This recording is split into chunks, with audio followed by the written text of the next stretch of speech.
L'Afrique bouge et le Gabon avec.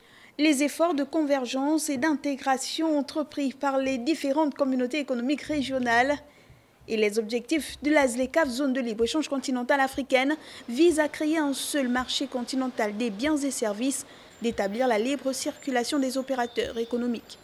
Ces avantages vont modifier le paysage commercial intra-africain, et ce, avec l'expansion des réseaux de chaînes d'approvisionnement associés aux exportations et aux importations sur tout le continent.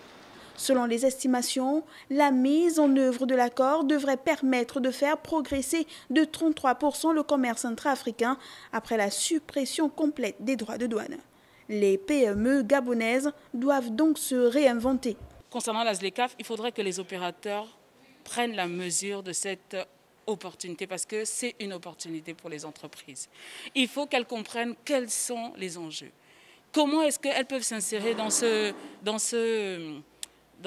cette dynamique, puisque c'est une dynamique continentale, comment est-ce qu'elles peuvent trouver de la place pour leur entreprise et comment est-ce qu'elles peuvent créer de la valeur sur le plan national, mais aussi sur le plan régional. Les opérateurs économiques gabonais, déjà fortement éprouvés par la pandémie de la Covid-19, parlent de meilleur accompagnement afin d'être véritablement compétitifs. Il y a beaucoup des élèves, des particuliers qui ont perdu l'emploi, qui se convertissent en auto-emploi.